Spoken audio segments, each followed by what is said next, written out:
of a little bitty idea just turning into something bigger. And so what would that look like for each of us? And been involved with the Cultural Center since 2013. So they're like, and I have a 20-year-old son who's actually grown up there too. So it's Wow.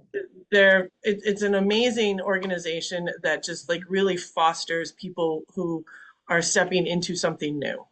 Right. Right. Yeah. It embraces the whole community, all Right. different ages, all different interests. It's like your home when you come in. Can start. I'm Babette Arnold, and I graduated from college in art. I did printmaking back then, and I've always loved art. That's what I used to get as Christmas gifts every year as a child, is something Yeah. to do with art. But then, of course, with life, you get married, you have a family, you have to go to work. And so my art was on and off, on and off, on and off for Yeah. years. And with this seemed to be perfect timing. It's called Pushing Boundaries. So I've been doing that with this show. I've been doing that with my life. And I've been doing that with my art. I have never pushed so hard doing my artwork. I've done more this year, I think, in one bunch time and in one period of time than I've ever done in a year. So I went to watercolor, and then one day I found some pastels and I started to put the pastels over a watercolor base. And I love the vibrancy of all the colors and the contrast of darks and lights. And so that's what I've been doing. And I was able to kind of express when I was feeling good and when I was feeling anxious and when I was feeling chaotic, and it was all coming out in my art this year like that. And so it's been interesting, and it's kept me sane, I think, because because otherwise, no, really, I do. I think I would have like maybe closed myself up because it was scary at first.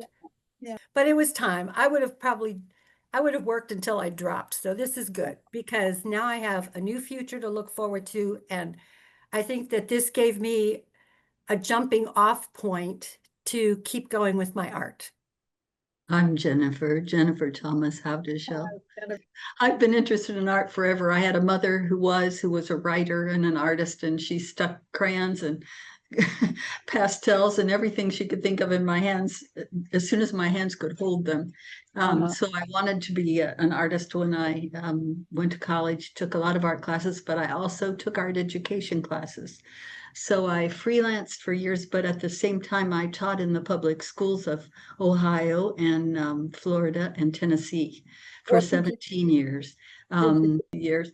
And right at that time, God gave me a gift, and that gift was a competition for illustrators by United Way of Northeast Florida. And the competition had been open. It was for picture books, which I'd always dreamed to do, picture book illustrations. It was a community effort where an older person in the community with stories told a high school person about it, was interviewed by the high school person, and then a writer was hired to professionally tell the story, and then an illustrator was hired to illustrate it. And if God gives me this opportunity, I'm taking it. So I did the illustration. I managed to pull it off, and I won the competition. So that was the first picture book that I ever did. do you have a copy of it? Still, that gave me the experience. So when another opportunity came along, I could apply at a company, small publishing house, for a chance to illustrate for them. So I did illustrate for Guardian Angel Publishing House, and did 4 more books in a series. And so they're all there. Ebenezer's Cousin and Veterans Clubhouse. And that's a lot of love, and the Foster Opossums. And there were about 18 illustrations in each book. And it was a joy doing them. And then I met Michele at the Cultural Arts Center. And for quite a few years, I'd been doing a lot of work with human trafficking, against human trafficking. And I had started a group in Volusia County, and my friends joined it, and our church sponsored it, and eventually it became a foundation also that could buy land to build shelters, that could provide a grant each time, because we would do these galas and we would do all kinds of things. So that was the first painting. It was called Hope. And now there are 25 of those paintings, that tell an awareness story of human trafficking. Wow. And Michelle's been wonderful. She has a network like you won't believe, and she's so generous and kind. And she encourages, there's not an artist I know that she has not encouraged and brought forth much more, and being a new artist in a new place. Fantastic. Yeah. Okay, so I'm Cindy Stevens. I've been an artist in my heart probably since I can remember. I didn't know that I could be an artist because I didn't feel like I had the skills, and I thought you had to be born into it. But I did have a great aunt who I met probably when I was 13 or 14. I met her once. She lived out in Oregon, and she was an artist. And when I met her at my grandmother's house, she was just drawing in charcoals, like just landscapes. And she just would take her charcoal and a little postcard size, piece of paper and make something beautiful. Yeah. Like, that's the beauty of being an artist, is that we carry that joy on the inside. And then when we're able, and then when we're able to actually express it, which, like Babette said, and we all know that life gets in the way, and when we are on this zigzag path, but when we're really able to just access what we have and put it out into the world, it reverberates, and it makes the world a better place. And even though we think it's just my painting, or it's just my sculpture, or it's just this little thing that I do, it's still really important. So the largest piece that was the first that I started and the last that I finished today is a very large hand, and there's a very large wasp on the hand. And he's covered in mosaics, and the abdomen is the rainbow mosaic tiles. But the title of that piece is Letting Go of Fear. I didn't have much space for my studio, so I had an outdoor tent, basically. And there were a lot of paper wasps. And so your initial reaction is like, oh, what do I do with these wasps? We're not comfortable around them. So I'm like, all right, we're going to have to just learn how to get along. And I mean, they already knew what they were doing. So it was me learning to cohabitate with like a lot of wasps. And I wanted it to have the whole concept of, the spiritual side of the chakras, and then the whole diversity side of, like, we fear things that we don't understand. Mm-hmm. And we fear so many things. And so to just, when you're able to let go of that fear, you get to the other side where you can just be, hey, it's just me. I'm just doing my thing. Right. And it's a good place. And I met Michele, and she changed my world.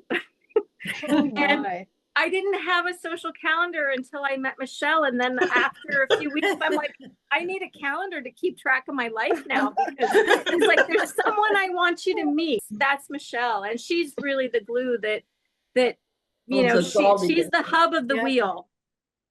I had a great grandfather who would, he was a painter, and he would just hold on to me and paint.